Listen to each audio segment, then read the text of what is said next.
Book two. This is Alan. I'm here with Tag. This is the New York Times book tag Resurgence. I was tagged by Jack at the Ramblin' Racketeer, and I'm using my new tripod, which came in yesterday, so it's pretty good. And I have this little remote. I have no idea what this is, how to work it. So I have no idea. Yeah. So the New York Times book tag Resurgence.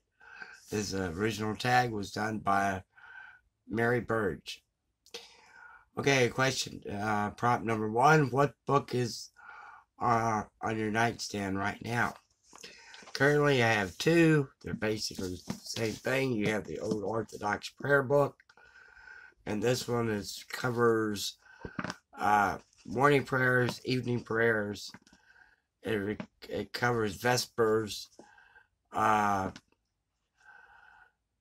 Trophea, and Konikata, divine liturgies, and prayers before Holy Communion, and it covers a lot of a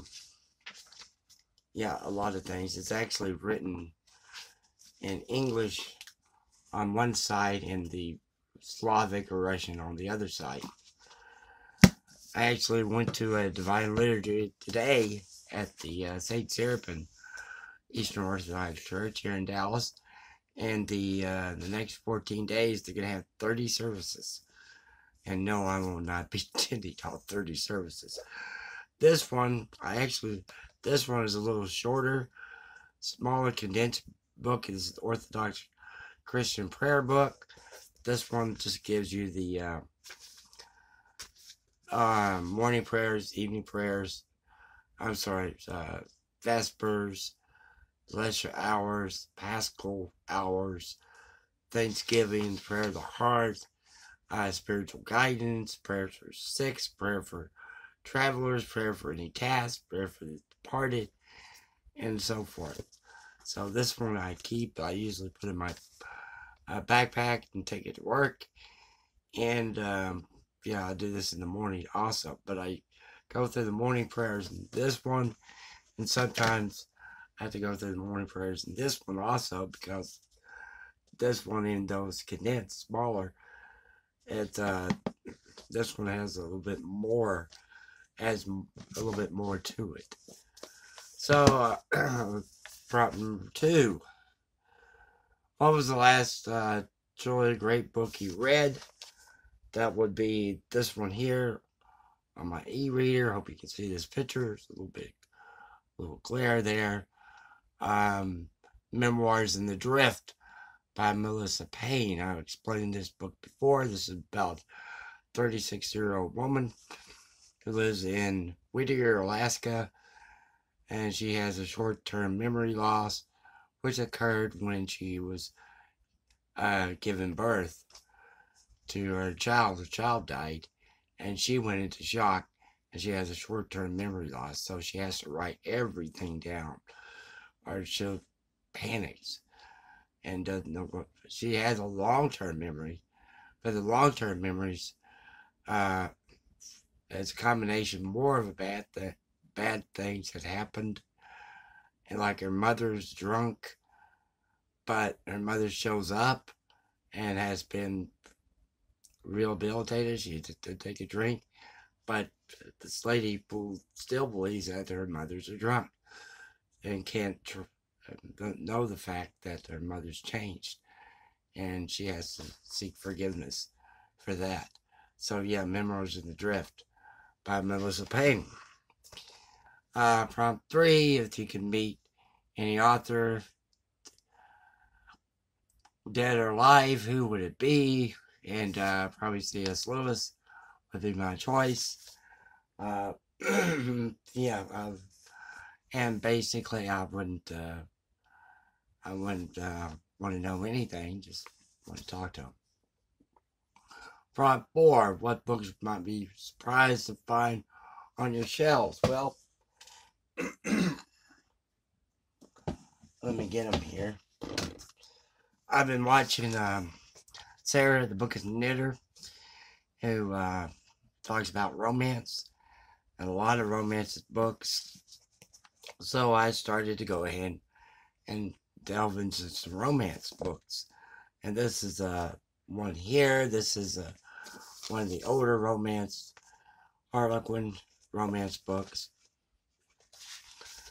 And Sarah could tell you when it came out. Yeah, 2018. They don't have this circle anymore on there. And this is another romance book. The Chase. I have not read this one yet. So yeah. So yeah, it would be romance books. This is a Nora Roberts book. The next Always. And this is, unfortunately, it's a trilogy, so I have to get the other two books if I like that one. Prompt number 5. How do you organize your personal library? Well, see the bookcase behind me, the top shelf is Russian. The second shelf is biography. And the third shelf is also biography. The fourth shelf is Bernard Cornwell and some other works. I have a lot of Bernard Cornwell books and RailQuest series and his other series are on that shelf, and also some James Clavell and other works. This shelf it's basically a mess. There's no real organization to it. Because it only has one shelf and has a bottom shelf. The top shelf is basically what I'm reading at the moment. And it has a Bible and commentaries and other things. And the other shelves are basically books that I put in here, like the romance books and the 2 new books that I bought on Russia. Russian writer, The Journey from St. Petersburg to Moscow.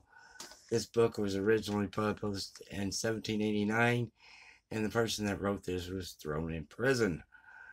At first, he was going to be executed. And this one here called The Monastery. And Zakhar Prevalin, he's a journalist and a political activist in Russia. So, yeah, and I just put them on this shelf here.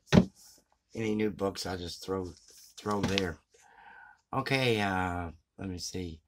And it also has some gray tubs. So I haven't looked at in a long time. Prompt 6. What book have you always meant to read and never got around to it? That would be this biography of Walt Disney, The Triumph of the American Imagination by Neil Gabler. You can see right here where I am.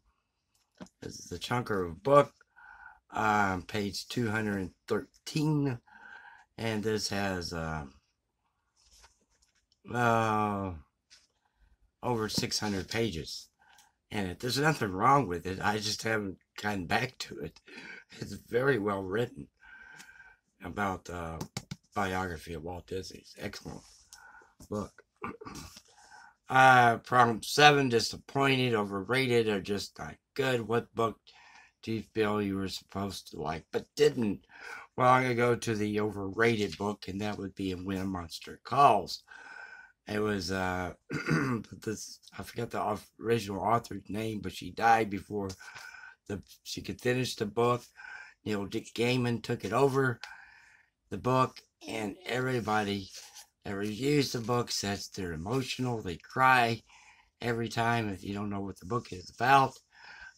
Boy's mother is dying of cancer, and this monster visits him.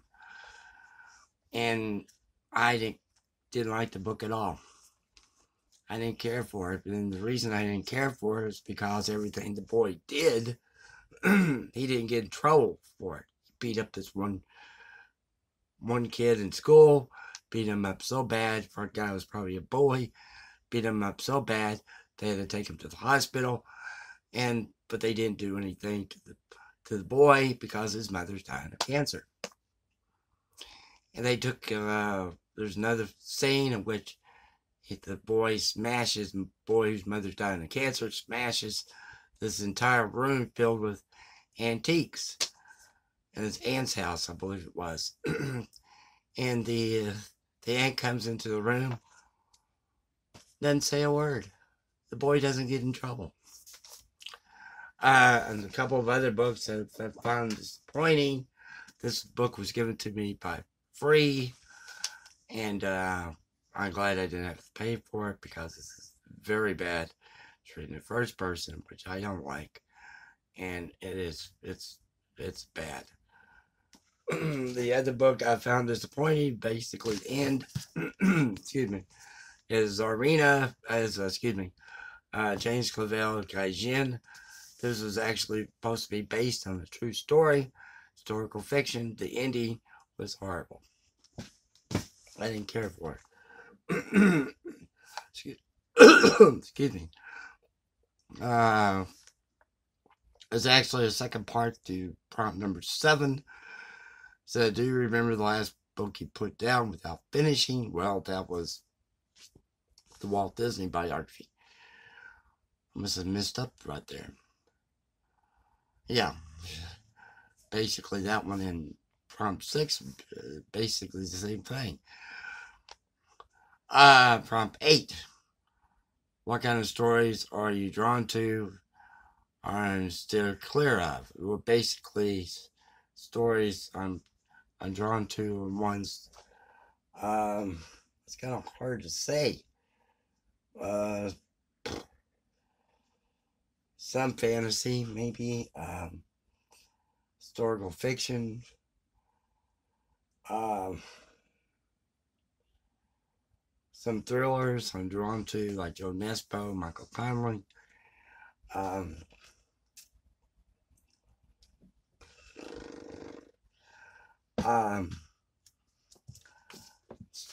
Steer clear of, I'm really not sure. First person, stories that I've written first person. I read 3 this year and I didn't like any one of them. So, yeah. Problem number 9, if you could pick one book for the president to read, what would it be? The president of what? Assuming, I guess, I'm going to guess, I mean, it must be in the United States. So why would I should have a president of the United States? He's only in office for 4 years. Or 8 years if you're reelected. Why would I have that person read the book? Why members of Congress are in office for 20, 30, 40 years. Which nobody really cares, you know. You have a person that's a U.S. senator has been in office since 1974. The Speaker of the House has been in office since 1986. You know, another reason I don't vote. But since the question was what kind of pick one book for the president, a couple of books would be this one, The Justification of the Good. And this is by an essay in world philosophy by Vladimir Soyov. And the second book would be The Destiny of Man by Nicholas Berdyaev. These 2 books.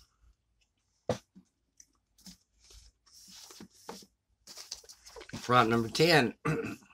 What do you plan to read next? I'm not sure. Currently, I have to have a list of books I get from NetGalley. And so I have to pick those. I have to read because next year I'm reading a total of 15 books from publishers that they sent me. So, yeah, it's pretty full. Currently, I'm reading Crown and Crisis, about the abdication of the king in the 1927, 1936.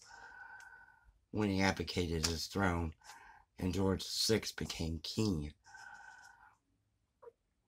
I forgot when it was when he married a twice divorced Wallace Simpson. Forgot what that one was. Well, this has been the New York Times book tag Resurgence. This was originally done by Mary Burge. I was tagged by Jack at the Rambling Racketeer. I thank you, Jack, for tagging me. And take care, BookTube.